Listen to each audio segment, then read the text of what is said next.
Rain fell in a steady curtain over the city, blurring the glittering lights of the skyline. Inside the marble-floored lobby of the five-star Clarendon Hotel, the air was warm, scented with lilies, and charged with a tension so thick it could be felt. Olivia Bennet stood there, her silk scarf clutched in her hand, her eyes fixed on the glass elevator as it descended.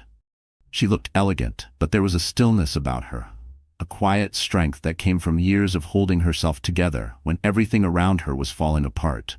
The elevator doors slid open with a soft chime, revealing Ethan Caldwell, her ex-husband, looking every inch the powerful billionaire he was. Tailored suit, polished shoes, that confident smile that had once made her believe in him.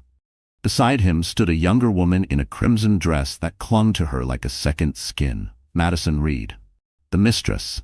Madison's eyes lit with the satisfaction of someone who thought they had already won. She stepped forward, looping her arm through Ethan's and tilting her head in mock sympathy. "Oh, Olivia," she said, her voice sweet and poisonous at the same time. "You're still trying? You can't stop us. You never could." The words cut sharper than any blade. Not because they were true, they weren't, but because they were delivered with such smug certainty. The kind of certainty that came from thinking money and youth could erase loyalty, history, and love. Olivia didn't flinch. She didn't let the anger rise to her face. Instead, she simply smiled. A small, calm smile that made Madison's eyes flicker for the briefest second. It wasn't the smile of someone defeated. It was the smile of someone who knew something the other didn't. "Enjoy your evening," Olivia said softly, adjusting her scarf before walking past them. Her heels clicking against the marble. She didn't turn back. She didn't need to. But as she stepped outside into the rain, her mind was already turning. Not toward the past, not toward what she had lost, but toward what was coming. Because Olivia Bennet had been underestimated before, and every time she had walked away with more than anyone thought possible. Tonight was no different. Across the street, parked discreetly under a row of trees, was a black sedan. Inside sat a man in a dark coat, watching her through the windshield. When their eyes met, he gave a single nod. It was the signal. The plan had already been set in motion weeks ago. Madison and Ethan thought they were in control, but in truth, they were already playing on Olivia's board. And Olivia always played to win. She slipped into the car without a word, the door closing behind her with a muted thud. The driver pulled away from the curb, blending into the wet streets, leaving behind the image of the woman they thought was powerless. But Madison's words still echoed in Olivia's ears, not as a wound, but as fuel. And in that moment, Olivia promised herself that Madison Reed would learn exactly what it meant to be stopped. The ride through the city was quiet, except for the sound of rain against the windows. Olivia kept her gaze on the blurred streetlights, her mind replaying Madison's smirk. Every insult, every condescending glance from that woman had been filed away in Olivia's memory like pieces of evidence. Beside her, in the back seat, sat Marcus Hale, her attorney and one of the sharpest legal strategists in the state. He was the kind of man who rarely smiled, but always delivered results. "You sure you're ready for this?" Marcus asked, his voice low, almost swallowed by the hum of the car. Olivia turned her head slightly, her eyes calm but cold. "Madison thinks this is about Ethan's love. Ethan thinks it's about money. Neither of them realizes it's about control, and I'm taking it back." Marcus gave a slow nod. "Then it's time we start with the board vote." That night, Olivia wasn't going home. Instead, the car turned toward the headquarters of Caldwell Enterprises, the billion-dollar empire Ethan had built. Or rather, the empire Olivia had helped him build during the 15 years they were married.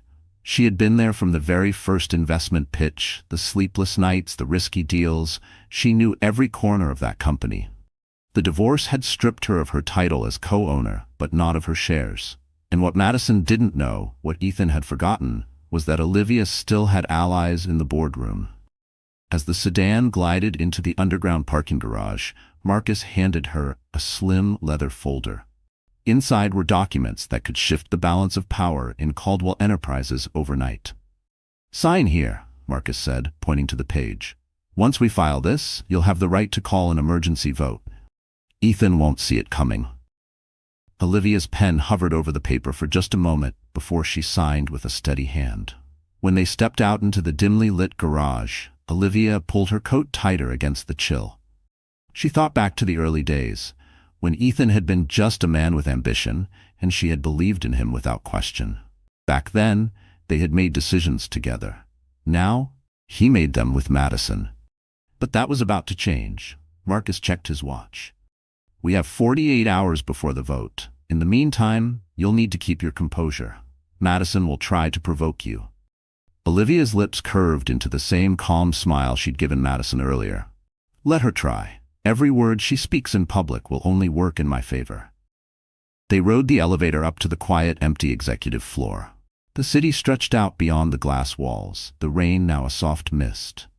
Olivia placed her hand against the cool glass, looking out at the skyline. Somewhere out there, Ethan and Madison were laughing over expensive wine, certain of their power. They had no idea that the clock had already started ticking. Somewhere deep inside her, the part of Olivia that had been wounded and humiliated began to fade. In its place was something sharper, stronger. And as she stood in that empty office, she made one final silent vow. When the moment came, neither Ethan nor Madison would see it coming, until it was far too late. Olivia Bennett was not born into wealth. She grew up in a modest two-bedroom house in the suburbs, where the sound of the washing machine doubled as background music to her childhood. Her father was a mechanic, her mother a school secretary. Money was always counted twice before it was spent, and luxuries were rare. But what Olivia lacked in resources, she made up for in determination. From a young age, she understood the value of persistence. She worked part-time at the local library through high school, saving every dollar for college.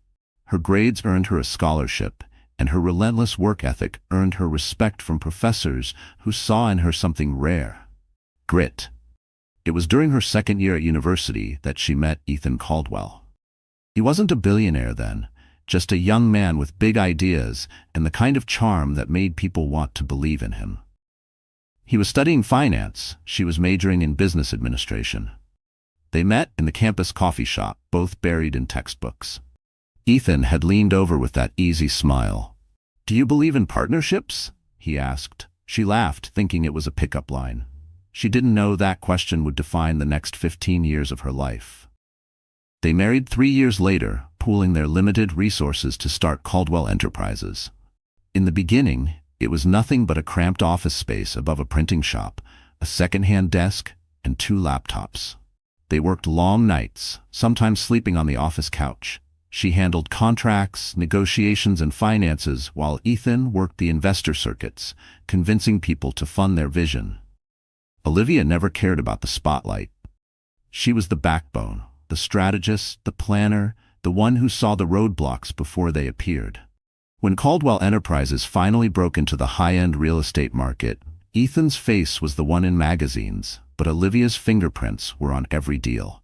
Her role in the company was never just as the wife. She was the partner, and for a long time, they were unstoppable. But success changes people. It started with small things. Ethan coming home later, business trips that didn't quite add up, the scent of unfamiliar perfume on his suits. Olivia didn't want to believe it. She told herself it was stress, that the man she had built everything with couldn't betray her. But then came Madison Reed. Younger, flashier, the type of woman who turned heads when she walked into a room. Madison had been hired as a marketing consultant for one of Caldwell's high-profile projects. Within months, rumors began. By the time Olivia confronted Ethan, the truth was undeniable. The divorce was swift, public, and brutal. Ethan leveraged his influence to paint Olivia as bitter and controlling. Madison played the supportive, misunderstood partner. Olivia, unwilling to drag their personal life through the mud, stayed silent. Silence cost her. She lost her role in the company.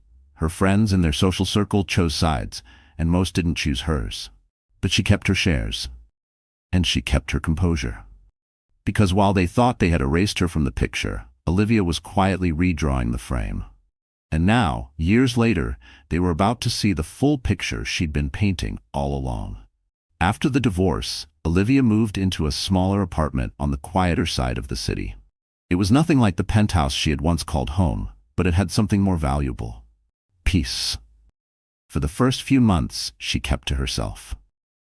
She cooked simple meals, took long walks in the park, and rediscovered what it felt like to breathe without the weight of Ethan's shadow.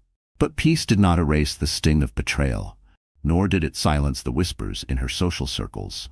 Every gala she wasn't invited to, every charity event where Madison stood proudly on Ethan's arm, was a reminder of how far she had been pushed out. And yet, Olivia didn't fight for her old place. She didn't need to, because she knew she wasn't done.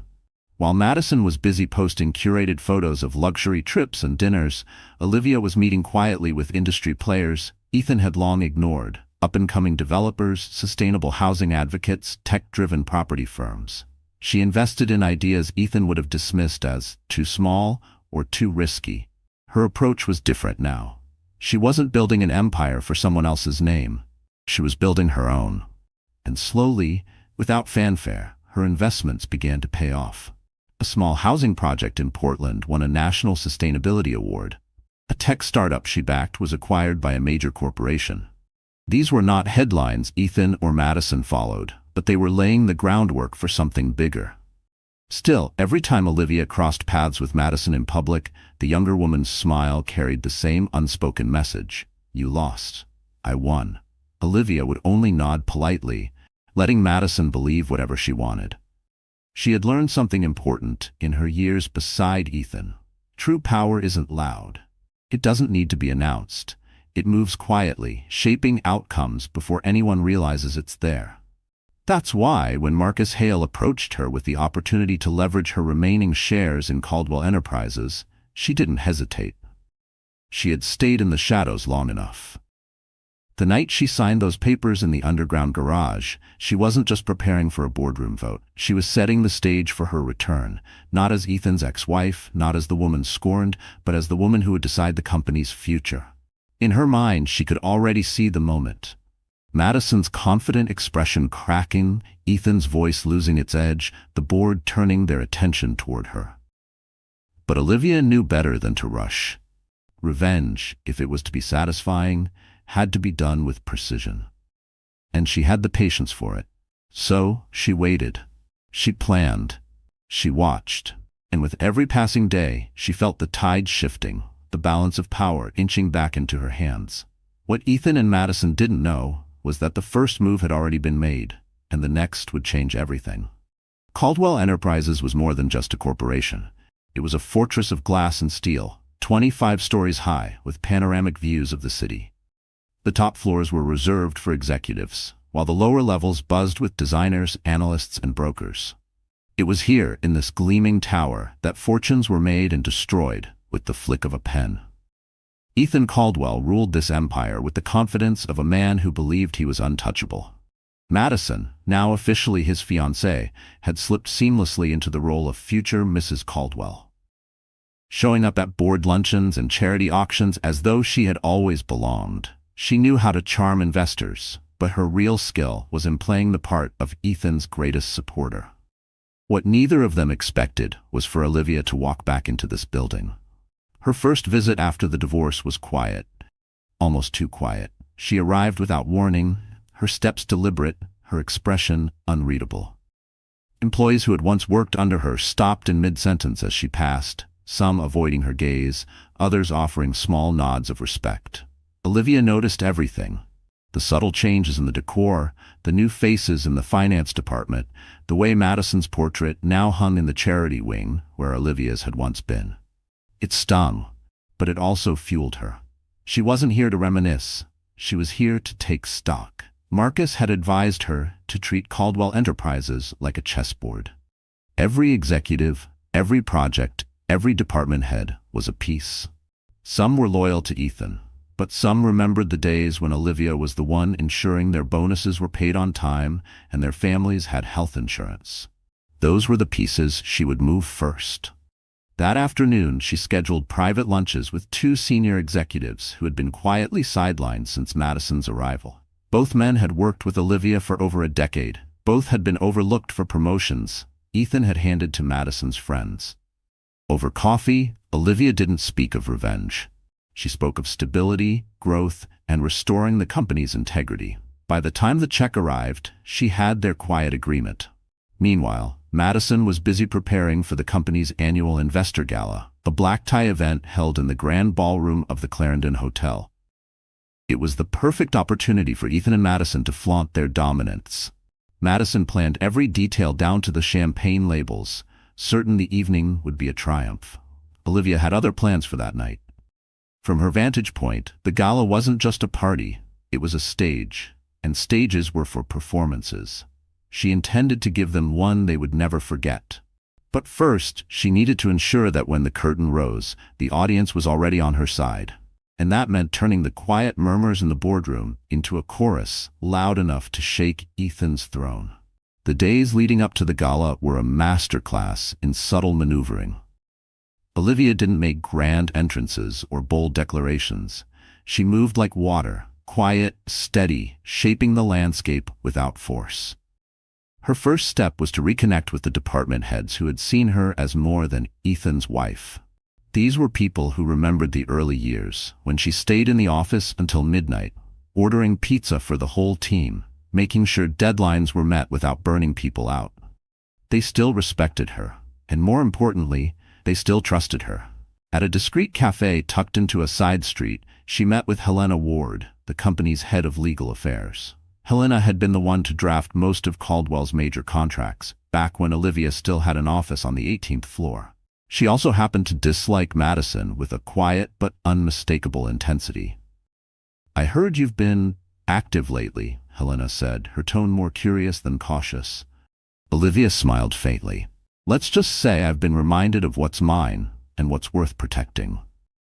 Helena leaned in. "You know the board respects you, some of them even miss you, but they won't act unless they believe you have the leverage to make changes." Olivia slid a slim folder across the table. "Then let's give them proof." Inside were financial inconsistencies, small, easy-to-overlook transactions from one of Caldwell's overseas projects. To the untrained eye, they were meaningless. To Helena, they were red flags that could trigger a full internal review. And internal reviews had a way of shaking confidence in leadership. By the end of their coffee, Helena had agreed to be ready when the moment came. Meanwhile, Madison remained blissfully unaware. She was too busy selecting her gown for the gala and arranging a photo spread with a lifestyle magazine. She believed Olivia had faded into irrelevance, and Ethan encouraged that belief. It was exactly what Olivia wanted. 2 days before the gala, Marcus called. "I've secured enough preliminary support for the vote," he said. "But you'll need to show strength in public, not hostility. Strength. The gala will be your first move." Olivia stood at her apartment window, looking out over the city lights. "They think this is their celebration. I'll make sure it's their warning." The morning of the event, she had a package delivered to the hotel ballroom, a donation check in Caldwell Enterprises' name to a children's housing charity. It wasn't unusual for the company to make such donations, but this one came with a stipulation. It would be presented that night, and Olivia Bennett would be the one to hand it over. By the time Ethan received the paperwork, it was too late to change the program without causing a scene. Madison was livid, but Ethan brushed it off. "Let her have her little moment," he said. "It'll make us look gracious." Olivia knew better. When she stepped onto that stage in front of investors, board members, and the press, it wouldn't just be a photo op. It would be the opening move of the game they didn't even know they were playing. The Clarendon Hotel ballroom glittered under crystal chandeliers, the air filled with the murmur of expensive conversations and the clink of champagne flutes. Gold-trimmed invitations had ensured the guest list was an exclusive mix of investors, board members, and media representatives. Every detail, from the floral arrangements to the live string quartet, had Madison's signature touch. She stood near the stage, radiant in a gold gown, greeting guests with the polished smile of a woman who believed she owned the room. Ethan moved through the crowd beside her, shaking hands, accepting compliments, radiating the kind of confidence only billionaires seemed to possess. Olivia arrived without fanfare. No flashing cameras, no dramatic entrance. Just the quiet grace of a woman who knew she didn't need spectacle to command attention. She wore a deep navy evening gown, simple yet impeccably tailored, her hair swept back to reveal diamond studs Ethan had given her years ago. The symbolism was deliberate. Heads began to turn. Conversations paused. Those who recognized her exchanged quick whispers. Madison's smile faltered for a fraction of a second before returning to its rehearsed warmth. "Olivia," Madison said smoothly when their eyes met. "What a surprise." Olivia returned the smile with polite warmth. "I was invited, and I'm here for a good cause." Ethan stepped in, his voice low but sharp. "Don't make a scene tonight." Her eyes softened, almost amused. "I wouldn't dream of it." When the evening's program began, the Master of Ceremonies announced the presentation of a significant donation to the Children's Housing Initiative. "This year's donation comes from Caldwell Enterprises," he said, "and will be presented by a very special guest, Olivia Bennett." The crowd murmured, the surprise palpable. Madison's expression froze, but she quickly composed herself as Olivia walked onto the stage with calm confidence. The check was enormous, both in size and amount. Olivia accepted the microphone, her voice steady, carrying easily through the hall. "Tonight is about building futures," she began. "It's about creating stability for those who need it most. Caldwell Enterprises was built on the belief that we can shape not only skylines but lives." She paused, letting her gaze sweep the room. "I was proud to be part of that vision from the very beginning, and I remain committed to ensuring it continues, not just in profit, but in purpose." There was a subtle emphasis on the last word, enough to make more than a few board members glance at Ethan. Olivia handed the check to the charity representative, smiling for the cameras. The applause was genuine, if tinged with curiosity. As she stepped off the stage, she passed Madison, leaning in just enough for only her to hear. "This is just the beginning." Madison's fingers tightened on her champagne flute, and in that moment, she realized Olivia wasn't here to reclaim her place. She was here to take the whole game. The rest of the gala unfolded like a perfectly choreographed play, at least for Olivia. She moved through the crowd with effortless composure, speaking briefly with key investors, many of whom hadn't seen her in years. She didn't talk about the past. Instead, she asked thoughtful questions about their current projects, subtly aligning herself with their interests. It was a reminder of how sharp she had always been, and how different her approach was from Madison's showy charm. Across the room, Madison kept glancing toward her, the unease growing behind her smile. She had spent years positioning herself as Ethan's right hand, the woman everyone should turn to. But now, in just one night, Olivia had drawn the room's attention without lifting her voice or raising her hand. Ethan, sensing the shift in the atmosphere, pulled Olivia aside near the edge of the ballroom. "What are you trying to do here?" he asked, his voice low and tight. "Support a good cause," Olivia replied, her tone calm, but her eyes carried an edge he couldn't ignore. "Isn't that what Caldwell Enterprises stands for?" "This isn't your stage anymore," Ethan said, his jaw tightening. Olivia tilted her head slightly. "Then why do I seem to be the one they're listening to?" Before he could respond, Marcus Hale appeared at her side, holding a champagne glass. His presence was deliberate, a silent signal to Ethan that Olivia wasn't operating alone. Marcus exchanged a polite greeting with Ethan, then turned to Olivia. "The board members you wanted to speak with are in the side lounge." Olivia nodded and excused herself, leaving Ethan standing in the soft glow of the chandeliers, frustration flickering in his eyes. In the lounge, the atmosphere was quieter, more intimate. 5 board members sat around a low table, drinks in hand. They welcomed Olivia with polite smiles that turned warmer as she joined their conversation. She didn't waste time on small talk. "I know you've all noticed certain changes in the company's direction," she began. "The focus has shifted. Projects are being prioritized for show rather than sustainability. And while that may bring short-term applause, it risks long-term stability." Her words struck a chord. Heads nodded subtly. "I believe Caldwell Enterprises can have both, profit and purpose," she continued. "But that requires leadership that understands the balance." She didn't say Ethan's name. She didn't have to. By the time she left the lounge, she had secured verbal support from 3 members and interest from the other 2. Marcus caught her eye as she returned to the ballroom and gave a barely noticeable nod. Confirmation that the night had been a success. Madison, watching from across the room, could feel the shift in the air, even if she didn't understand the specifics. When the gala finally ended, Olivia walked out into the cool night, as the sound of laughter and clinking glasses fading behind her.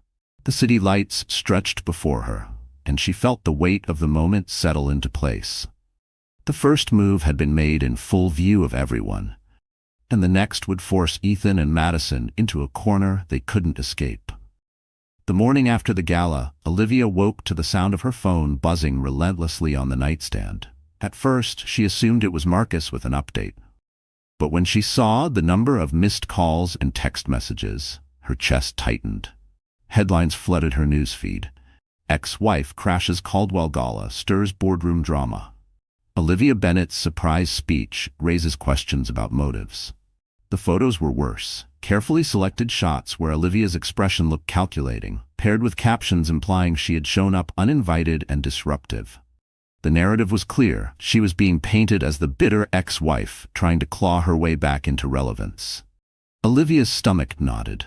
This was Ethan's doing. His PR team worked fast, and they knew exactly how to twist an image. Madison's fingerprints were probably on it too, ensuring the coverage struck at Olivia's credibility. Marcus called. "They're trying to control the story," he said bluntly. "It's not illegal, but it's strategic. If the board believes you're creating instability, it could weaken our position before the vote." "I should have expected this," Olivia murmured, staring out the window at the gray morning sky. "Ethan doesn't like to be challenged." Her phone buzzed again, this time with an email from the charity she had supported the night before. The director apologized for the confusion surrounding her presentation, explaining that Caldwell Enterprises had clarified the event's original plan. The subtext was obvious. They were distancing themselves from her to avoid friction with Ethan. It stung more than she expected. By midday, Olivia's name was trending on social media, with comments ranging from sympathetic to scathing. Friends who had stayed quiet during her divorce now avoided her messages entirely. That afternoon, Marcus met her at her apartment, his expression grim. "They're not just attacking your image. They've pushed forward an internal audit request claiming your presence at the gala violated the non-compete clause from your divorce settlement." Olivia blinked. "That clause doesn't apply to charitable events." Marcus's mouth tightened. "They're betting you'll waste energy defending yourself instead of preparing for the vote." It was a clever move, and for the first time in years, Olivia felt the familiar weight of doubt pressing against her chest. She had been so careful, so deliberate, and yet Ethan and Madison had managed to put her on the defensive overnight. She spent the evening pacing her living room, replaying every moment of the gala in her head. Had she been too bold? Too obvious? The thought that maybe she had miscalculated gnawed at her. By midnight, she was sitting in the dark with a glass of wine, the city lights casting long shadows across the room. The silence felt heavier than usual, and for the first time since this began, Olivia wondered if she had underestimated just how far Ethan and Madison were willing to go to keep her out. Sleep didn't come. When it finally did, it was shallow and full of noise. Camera shutters, whispers, a cold ballroom with too many eyes. By morning, Olivia felt older than she had in years. She made coffee and stood at the window, watching buses breathe steam on the street. For a moment, she wished she could be invisible again, the way she had been in the small apartment right after the divorce. Quiet, unremarkable, unseen. Her phone rang. It was Helena Ward. "You should come in," Helena said. "There's movement." Olivia arrived at Helena's office with a scarf tied tight at her neck, like armor. Helena shut the door and slid a document across the desk. "Madison filed a formal complaint with the Compliance Committee at dawn. She claims you attempted to influence the board with a charitable act arranged without proper approval." Olivia kept her face still. The donation was routine. The program's team signed off. "True," Helena said, "but they're framing it as a misuse of branding to sway votes. It's flimsy, but it gives them an excuse to drag you through a review." Olivia sat back, feeling the tiredness sink into her bones. "They want me to show up defensive. They want me to look like trouble." Helena's gaze softened. "You're not trouble. You're memory, and memory scares people who want to rewrite the past." The words landed like a hand on her shoulder. Olivia nodded once. "What about the overseas irregularities?" "I'm ready," Helena said. "But if we go now, Ethan will call it retaliation. We need something cleaner." Back at her apartment, Olivia found a small envelope slipped under her door. Inside was a handwritten note. You have more friends than you think. Check the end of quarter vendor list, Horizon Logistics. No signature. No return address. Olivia frowned. Horizon Logistics was a minor partner on a Caldwell project. She opened her laptop, pulled up old files, and traced 2 payments that split into 3 shells before landing in a boutique account linked to a social media agency, Madison's agency. Her heart didn't race. It settled. This was familiar ground. Numbers, patterns, intent. She saved everything and sent the file to Helena with a short line. Confirm and timestamp. Quietly. The rest of the day pressed in. Reporters called. Old acquaintances texted to check on her with messages that sounded like fishing lines. By late afternoon, she took a walk to clear her head. On the corner market stoop, she ran into Mrs. Alvarez, the widow from her building who kept tomato plants and chipped paint cans. "Mihija," Mrs. Alvarez said, patting Olivia's hand. "People talk big when they're afraid. I know you. You don't push. You stand. That's stronger." Olivia felt something unclench. "Thank you." When she returned upstairs, Marcus was waiting at her door, tie loosened, eyes tight. "They moved faster than I thought." "How bad?" "Ethan's lawyers filed for a temporary injunction to suspend your voting rights until the questions are resolved. They're trying to freeze you out before the board meets."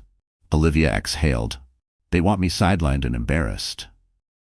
"They want you gone," Marcus said. "But listen, this judge is fair. We have standing. Helena's review will help, but we need something that shows intent, not just sloppiness."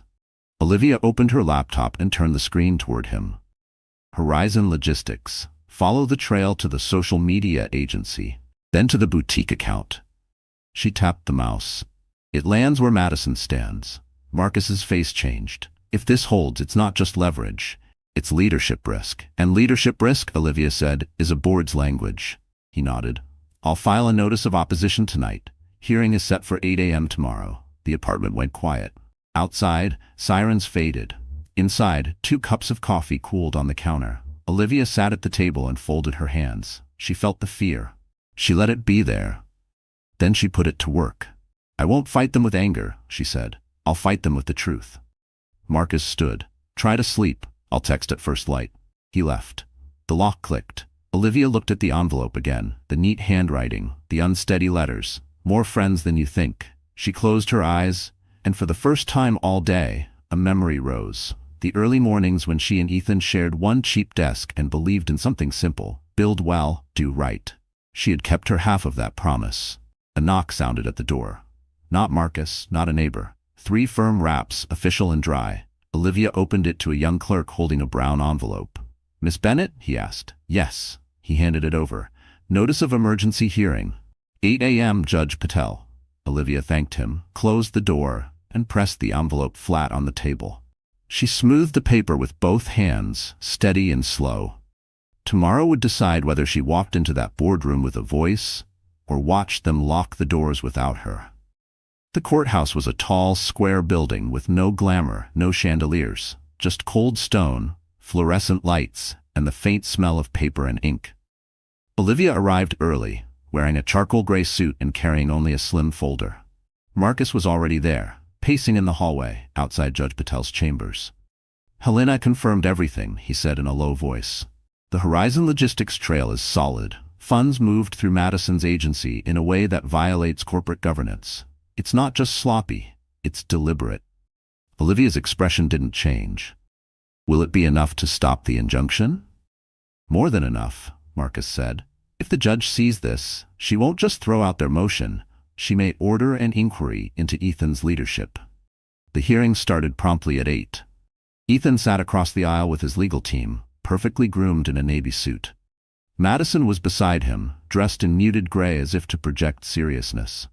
She didn't look at Olivia, but Olivia could feel the tension radiating from her. Judge Patel wasted no time.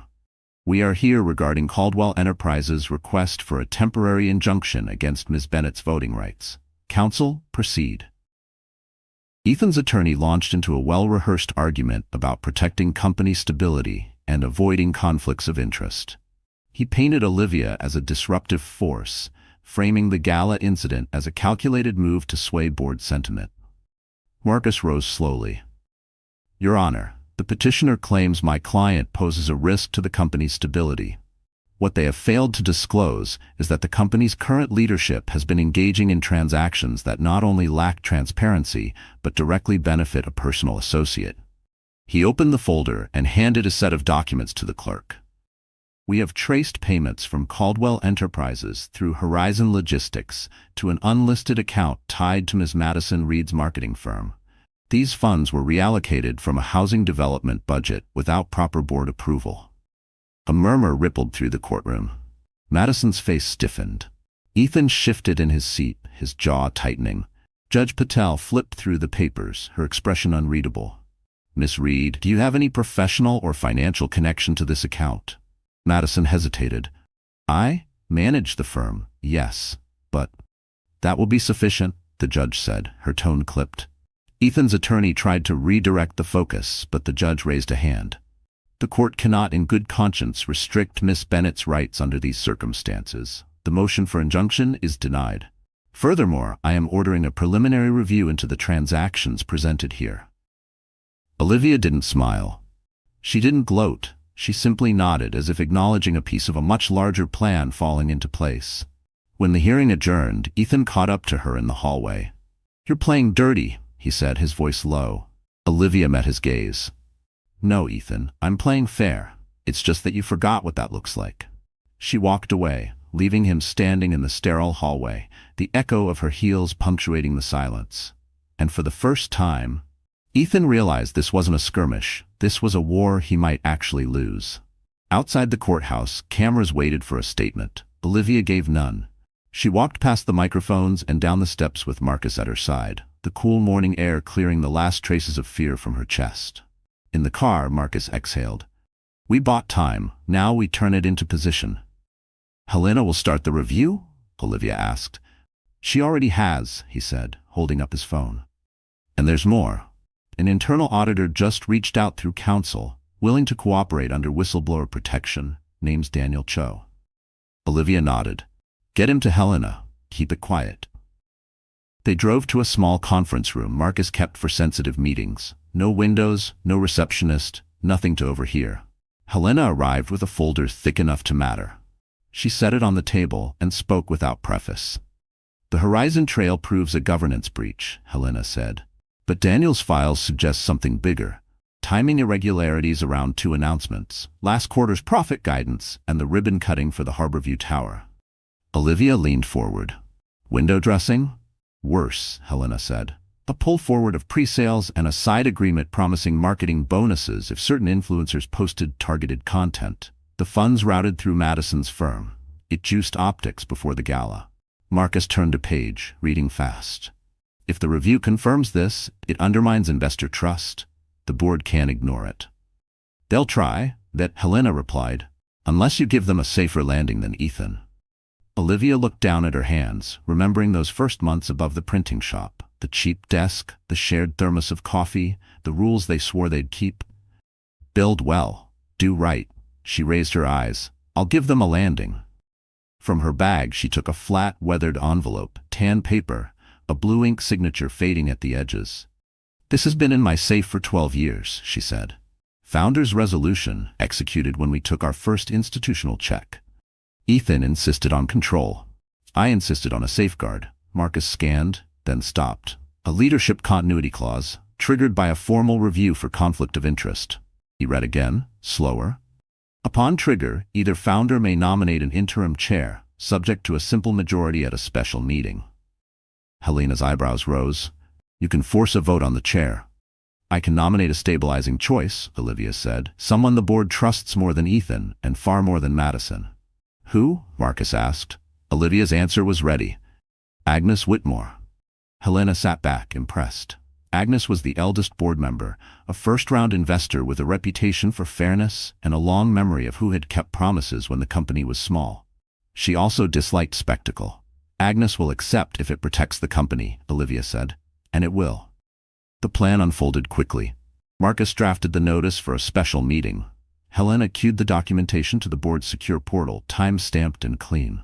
Olivia wrote a short letter, calm, respectful, focused on stewardship, not revenge. No accusations, just the clause, the nomination, the path forward. By late afternoon, the first tremor reached Ethan. He called. Olivia let it go to voicemail. He texted, "We can settle this privately." She set the phone face down and signed the notice. At 6, she met Agnes at a quiet tea room on Birch Street, far from the kind of places that end up tagged on social media. Agnes arrived with a cane and clear eyes. "I won't be used for theatrics," Agnes said without greeting. "You won't be," Olivia replied. "You'll be used for steadiness."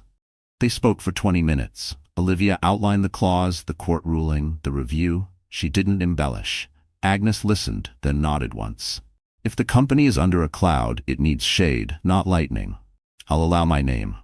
Olivia stood, gratitude warm and simple. "Thank you." Back in the car, Marcus's phone lit. "Board portal shows your notice delivered," he said. "Meeting set for 48 hours. Ethan is furious. Madison's PR is spinning, but the market's already whispering." Olivia watched the city slide past. Bus stops, grocery lines, windows lit with small lives that had nothing to do with empires. She felt steady, like stone set right in the river. When they reached her building, she stepped out into the cool evening and checked her messages. One new text. An unknown number. "More friends than you think.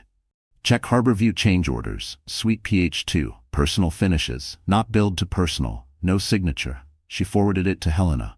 She hung her coat, boiled water, and stood at the counter while steam rose from the kettle. The apartment was quiet again, but not heavy. A different quiet. The kind that comes just before a door opens. She poured tea, took a slow breath, and looked at the letter she'd sent, the clause she'd kept, the line she'd drawn. In 48 hours, the board would sit, the clause would stand, and Olivia Bennett would walk in with a single nomination that could remove Ethan's power in one vote. 48 hours could feel like a lifetime or a blink, depending on how you use them. Olivia used every minute with precision. The morning after serving the notice, she met with a stylist recommended by Helena. The woman was efficient, discreet, and understood instantly what Olivia needed. Not glamour, Olivia told her. Authority, respect, strength. By noon, her wardrobe had shifted from soft tones and understated cuts to tailored lines and deeper colors. Charcoal, navy, and forest green replaced beige and cream. A structured blazer replaced the cardigans she'd worn in quieter days. "You want them to remember you not as Ethan's wife," the stylist said, adjusting a lapel, "but as Olivia Bennett, co-founder." Next came the media. Marcus had been cautious, advising her to stay quiet, but Olivia knew silence could sometimes be mistaken for weakness. She arranged one interview, not with a flashy outlet, but with a respected financial journal, whose readership included many Caldwell investors. The piece focused on corporate governance, the responsibility of leadership, and the importance of protecting shareholder value. She never mentioned Ethan or Madison by name. The result was subtle, but powerful. It reframed her as a steward of the company's future, rather than a disruptor of its present. Meanwhile, Helena and Daniel Cho worked through the Harborview change orders. The findings were worse than expected. Custom finishes for a penthouse unit, billed through project funds, with no personal payment logged. The unit in question? Reserved for special promotional purposes, and currently under Madison's name. "Do we use it before or after the vote?" Marcus asked. "After," Olivia said without hesitation. "We win the chair first. Then the review does the rest." The night before the meeting, Olivia sat at her desk, reviewing her remarks. She didn't need to persuade everyone, just enough to secure a simple majority. Her approach would be calm, factual, and forward-looking. The personal history would stay buried. She thought about her father's hands, stained with oil from the garage, and her mother counting coins at the kitchen table. They'd taught her that dignity wasn't loud. It was in showing up, in doing the work, in keeping your word even when no one's watching. Tomorrow, she would show up. The morning of the vote, the Caldwell boardroom was already humming when Olivia arrived. She walked in wearing a deep navy sheath dress under a fitted blazer, her hair swept into a low chignon, a single silver brooch on her lapel. Conversations dipped for just a second before resuming. Ethan was at the far end of the table, Madison beside him in a sharp white suit. Madison's eyes flicked over Olivia's appearance, and for the first time, there was no smirk, only calculation.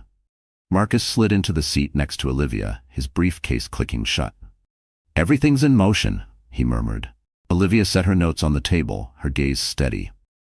Good. Let's begin. And as the meeting was called to order, the air in the room shifted, quietly, almost imperceptibly, but enough that everyone knew the balance of power was no longer the same. 2 days after the vote, Caldwell Enterprises held its quarterly results briefing, a high-profile event live-streamed to investors and covered by the financial press. For the first time in years, Olivia walked into the press conference not as a guest, not as a shareholder in the back row, but as a voice the board had chosen to listen to. Agnes Whitmore presided over the meeting with her usual steady demeanor, but Olivia could feel the tension humming beneath the polished surface. Ethan sat 2 seats away from Agnes, still CEO but visibly diminished. Madison, as always, was at his side, flipping through her tablet and avoiding Olivia's gaze. The financial presentation began smoothly: charts, earnings summaries, market forecasts. But when the floor opened for questions, Olivia stood. "Madam Chair," she said, her voice carrying in the hushed room, "before we move to forward-looking statements, I believe it is in the company's interest to address certain matters that have recently come to light." Agnes gave a slight nod. "You have the floor." Olivia turned toward the projection screen. Marcus, seated near the tech operator, signaled for the first slide. Up came a clean, simple chart showing the Horizon Logistics payment trail. The lines traced from Caldwell's development budget to Horizon, then through a series of shells, and finally to a boutique account linked to Madison Reed's marketing firm. This transaction, Olivia said evenly, occurred without documented board approval. It represents a diversion of funds from the Harborview Tower project's housing budget. The next slide appeared, a photo of the Harborview penthouse interior, opulent and personalized, followed by the change orders showing special promotional finishes. Suite PH2, Olivia continued, was officially designated for promotional purposes. However, no marketing campaign featuring the unit was launched. The finishes were not billed to a personal account. The unit is currently under reservation in the name of Madison Reed. A low murmur moved through the room. Madison's face flushed, but she forced her chin higher. Ethan leaned toward his microphone. "This is a gross misrepresentation." Olivia's gaze cut to him. "The documentation is available for review in the board's secure portal. Time-stamped, signed, and verified by our own legal department." Agnes raised a hand to still the noise. "These are serious claims. The board will treat them accordingly." But Olivia wasn't finished. She clicked to the final slide. A simple screenshot of a message chain between Madison's agency and Caldwell's marketing division discussing pre-launch influencer bonuses tied directly to last quarter's inflated sales numbers. "The integrity of this company," Olivia said, her voice steady, "depends on accountability. The shareholders deserve transparency. The employees deserve leadership that serves their interests, not personal luxuries." When she sat down, the room was silent except for the sound of reporters typing furiously. Agnes cleared her throat. "This meeting will recess for a closed board session, members only." As they filed out, Madison brushed past Olivia, her whisper sharp enough to cut. "You think you've won?" Olivia didn't look at her. "This isn't winning, Madison. This is telling the truth." And in that moment, Madison's eyes showed something Olivia had never seen before: real fear. 2 days after the vote, Caldwell Enterprises held its quarterly results briefing, a high-profile event live-streamed to investors and covered by the financial press. For the first time in years, Olivia walked into the press conference not as a guest, not as a shareholder in the back row, but as a voice the board had chosen to listen to. Agnes Whitmore presided over the meeting with her usual steady demeanor, but Olivia could feel the tension humming beneath the polished surface. Ethan sat 2 seats away from Agnes, still CEO but visibly diminished. Madison, as always, was at his side, flipping through her tablet and avoiding Olivia's gaze. The financial presentation began smoothly: charts, earnings summaries, market forecasts. But when the floor opened for questions, Olivia stood.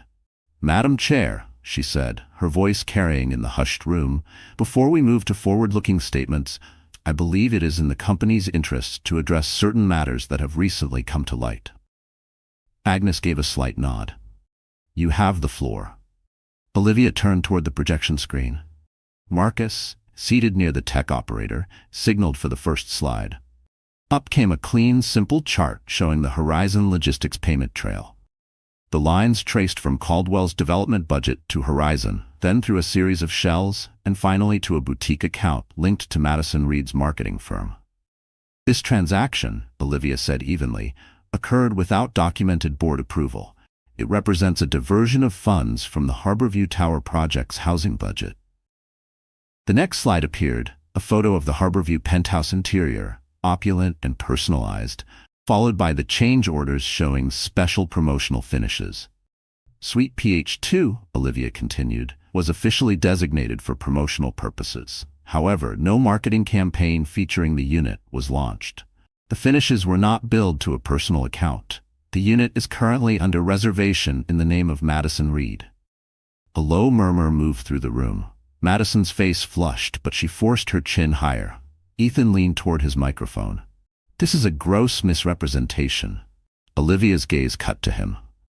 "The documentation is available for review in the board's secure portal. Time-stamped, signed, and verified by our own legal department." Agnes raised a hand to still the noise. "These are serious claims. The board will treat them accordingly."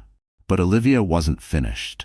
She clicked to the final slide, a simple screenshot of a message chain between Madison's agency and Caldwell's marketing division, discussing pre-launch influencer bonuses tied directly to last quarter's inflated sales numbers. "The integrity of this company," Olivia said, her voice steady, "depends on accountability. The shareholders deserve transparency. The employees deserve leadership that serves their interests, not personal luxuries." When she sat down, the room was silent, except for the sound of reporters typing furiously. Agnes cleared her throat. "This meeting will recess for a closed board session. Members only."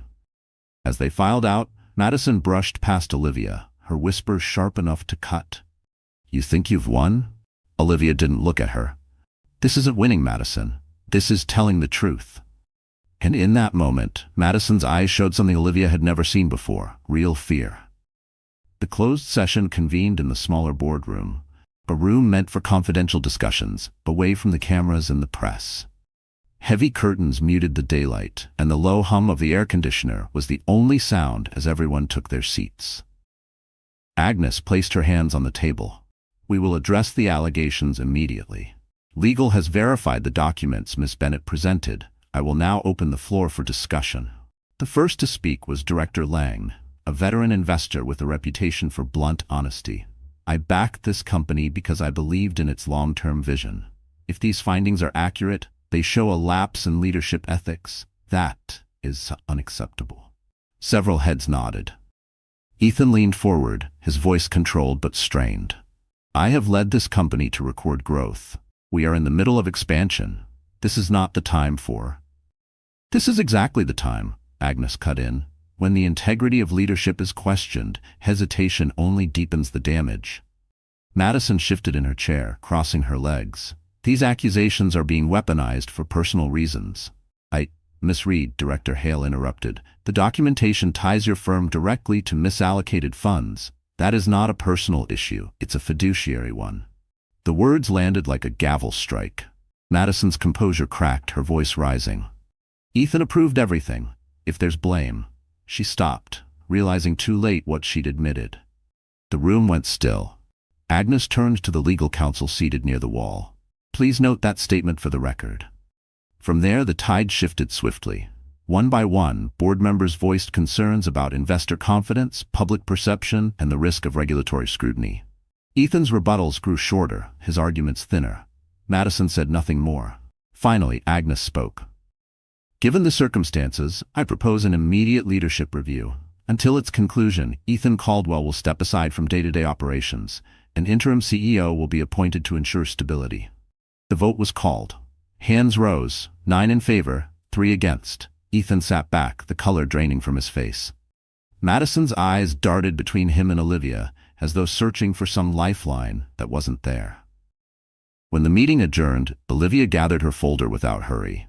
She didn't smile, she didn't gloat, but as she stepped into the hallway, she caught Marcus's nod, a quiet acknowledgement that the plan had landed exactly as intended. Outside the building, reporters swarmed, hungry for updates. Agnes gave a short statement confirming the leadership change and promising full cooperation with the review. Olivia said nothing, slipping into a waiting car. As the city passed by in the window, she thought about the years she had stayed silent, the battles she'd let slide in the name of peace. That chapter was over. Her phone buzzed, a text from the same unknown number as before. "Check tomorrow's headlines. You'll like them." Olivia looked out at the skyline, the weight in her chest replaced by something lighter, steadier. The war wasn't over, but the balance had shifted for good. And for the first time, Ethan and Madison were no longer the ones deciding what came next. Caldwell CEO steps aside amid misuse of funds probe. Marketing ties to luxury penthouse raise ethics questions. Olivia read them over coffee, the steam curling between her fingers. She hadn't spoken to the press, but the facts were doing the work for her. Madison's face was on every screen, photos from the gala, clips from past interviews, now overlaid with words like conflict of interest and questionable expenditures. Ethan's image was different, serious, tight-lipped, a man suddenly aware that the empire he had built could slip away in silence, without even the courtesy of a fight he could win. Agnes called mid-morning. "The interim CEO will be Daniel Cho. The board trusts him and frankly he owes you his job." "I didn't do this for a favor," Olivia replied. "I know. That's why it worked," Agnes said. "You'll be glad to know the review will be public. It's going to clear more than your name. It's going to remind people whose vision built this place." By afternoon, Helena had sent over a draft statement for Olivia to approve. It was simple, direct, and focused on the company's future. No personal digs, no lingering bitterness, just a call for integrity and stability. Olivia signed it without changes. That evening, she returned to the Clarendon Hotel, not for a gala this time, but for a small dinner with allies who had stood with her through the board fight. The restaurant was quiet, lit by warm amber lamps. Marcus was there, Helena, and even Agnes, her cane resting against the table leg. "To principles," Marcus toasted. "To persistence," Helena added. Olivia lifted her glass. "To building something worth keeping." After dinner, she lingered outside the hotel, the same marble steps where Madison had once told her, "You can't stop us." The rain had stopped, but the pavement still glistened under the streetlights. She remembered that moment vividly, the calm smile she'd worn, the certainty in Madison's eyes. Now the certainty was hers. A black sedan slowed at the curb. Inside, she saw Ethan in the back seat. The window rolled down halfway. "Enjoying yourself?" he asked. "This isn't enjoyment, Ethan," she said. "It's relief." His jaw worked as if he wanted to argue, but no words came. The window rolled up, and the sedan pulled away. Olivia turned toward the street, her reflection catching in the glass doors. She didn't look like the woman from the early years, tired from late nights and compromises. She didn't look like the woman from the divorce, wounded and unsure. She looked like someone who had chosen her own ground and won on it. And for the first time, she realized she didn't need to prove anything to them anymore. The weeks that followed felt different, quieter, but not empty. Olivia's days were filled with purposeful meetings, not battles. She began working with Daniel Cho and Agnes on a new initiative, a transparency program that would open Caldwell Enterprises' finances to shareholders in a way few corporations dared attempt. The press, once skeptical, now painted her as a reformer, someone who had returned not for revenge, but for restoration. Even outlets that had run Ethan's spin after the gala were publishing editorials about her measured, principled leadership. One morning she visited the Harborview Tower. The penthouse suite, Suite PH2, was empty now, the custom finishes gleaming under the soft light. It no longer belonged to Madison, and it never would again. Olivia stood in the main room, looking out at the harbor, and felt no satisfaction in taking it from her. The real victory was knowing it would soon become a community space for residents, a decision Daniel had supported without hesitation. Outside the building, a few construction workers recognized her. One approached, wiping his hands on his vest. "Ma'am, I just wanted to say, a lot of us heard what you did. Not many people stand up when it costs them something." Olivia smiled. "It only costs you if you lose yourself. I decided a long time ago I wasn't going to do that." In the evenings, she returned to her apartment, a space that felt less like a retreat and more like a command post. The same quiet that had once been heavy now felt earned. She started writing again. Notes, reflections, even the beginnings of a memoir about building and protecting something worth keeping. One Friday afternoon, she received an envelope in the mail. No return address, just her name in that same steady handwriting she had seen twice before. Inside was a single sentence: "They underestimated you because you let them." She set it on her desk and left it there, a reminder not of bitterness, but of the truth. Power isn't always in what you take, it's in what you choose to keep. By the end of the quarter, Caldwell Enterprises had regained investor confidence. Ethan had resigned from the CEO role entirely, citing personal reasons. Madison had vanished from the press circuit. The company's stock was steady, the projects on track, and the culture, slowly, was shifting back toward the values Olivia had once built into it. On the last day of the quarter, she stood on the balcony of her apartment, looking out over the city as the sun dipped low. The streets below bustled with ordinary lives: children in backpacks, couples holding hands, a man carrying groceries in one arm and a bouquet in the other. This was why she had fought. Not for titles, not for headlines, but to leave something better than she had found it. She took a slow breath, letting the air fill her chest. Somewhere in the distance, church bells rang the hour. And with that, Olivia Bennett closed the chapter, not with triumph over someone else, but with the quiet victory of having kept her own name untarnished. Spring came early that year. The city shook off its winter coat, trees dusted in pale green, cafe tables spilling onto sidewalks again. Olivia walked through it all with a lighter step, as though the long, cold season that had wrapped around her life had finally broken. 3 months had passed since the leadership change at Caldwell Enterprises. Daniel Cho had proven to be the steady hand she knew he could be, guiding the company through the investigation and implementing the transparency program they had discussed. Investors responded positively, employees more so. Ethan's name still appeared occasionally in the business press, usually in connection with past leadership or former CEO. Madison's, however, had almost vanished. The penthouse that once symbolized her place in Ethan's world now symbolized the opposite, a reminder that shortcuts and vanity projects always leave a mark. Olivia didn't waste energy following their downfall. She had learned that true closure isn't watching someone else fall, it's knowing you can move forward without them in your shadow. Her own days were full, but not frantic. She spent part of her time consulting with smaller, values-driven companies, often those run by women who were fighting for space in boardrooms that looked a lot like Caldwell's had.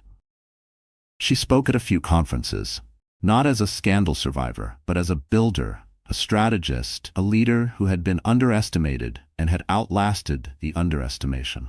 One afternoon, she was invited to a business school to speak to graduating students. Standing at the podium, she looked out at rows of bright eyes, notebooks open, pens ready. She didn't talk about the gossip columns or the courtroom drama. She talked about the quiet work, the late nights above the printing shop, the promises kept when no one was watching, the slow discipline of building something real. When the lecture ended, a young woman came up to her. "Miss Bennett, how do you know when it's worth fighting for something?" Olivia thought for a moment. When you can picture yourself standing on the other side of the fight, still able to look yourself in the eye. Walking back to her car that day, she realized she had just described her own journey without meaning to. Later that week, she visited her parents' graves, bringing fresh flowers. She sat on the cool stone bench between them, telling them quietly about the company, the changes, and how the name Bennett now stood for more than survival. It stood for stewardship. She liked to think they'd understand. As the sun dipped behind the trees, she lingered, not in sadness, but in a kind of still joy. For the first time in years, there was no unfinished business tugging at her. The fight was done, and she had walked away with her dignity intact. On a soft Sunday morning, Olivia sat by her apartment window with a notebook open, the city humming gently below. She had been writing more these days, not corporate reports or strategy memos, but personal reflections.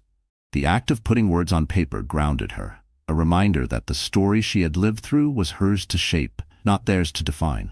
One page was a simple list titled "What Was Worth It."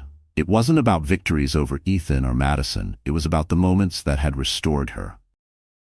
The first board meeting where she spoke without hesitation. The Harborview penthouse keys being handed over for community use. The thank you note from a young project manager who said she felt safer speaking up after watching Olivia do the same. The list was longer than she expected. She closed the notebook with a small smile. That afternoon, she took a walk through the harbor district. It had been years since she could do that without feeling the weight of the Harborview Tower looming over her. Today, she stepped inside without an invitation. The lobby smelled faintly of polished wood and fresh flowers. A receptionist recognized her and offered a tour of the new community space. Children's laughter echoed in the converted lounge, where the penthouse's custom finishes still gleamed, now serving as a gathering place for residents. A mural painted by local artists covered one wall, bright blues and golds swirling into the outline of a city skyline. Olivia traced the mural's edge with her eyes, feeling a quiet pride.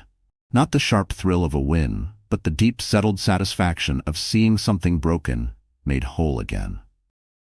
On her way out, she passed a newsstand. The headline on a folded business magazine caught her eye. Caldwell Enterprises, Rebuilding Trust from the Inside Out. Inside, the article credited Agnes Daniel and shareholder advocate Olivia Bennett for leading the transformation. She bought the copy, not as a trophy, but as a keepsake. Back at her apartment, she placed the magazine next to the anonymous notes she had kept, the ones that had led her to the evidence she needed. She still didn't know who had sent them, and maybe she never would. It didn't matter. Sometimes allies came in the form of quiet hands nudging you forward when the road was steep. That evening, she stood on her balcony as the sun burned the horizon gold. The city was alive beneath her, endless stories unfolding in windows and streets. She thought of all the people she'd met who carried their own private battles. Some they'd win, some they wouldn't. She knew now that survival wasn't the measure, integrity was. Holding to it when it cost you something, protecting it when it would be easier to let it go. Olivia took one last sip of tea, set the cup down, and breathed in the evening air. The chapter was over. And in the space it left behind, she felt something rare and weightless, the freedom to begin again, on her own terms,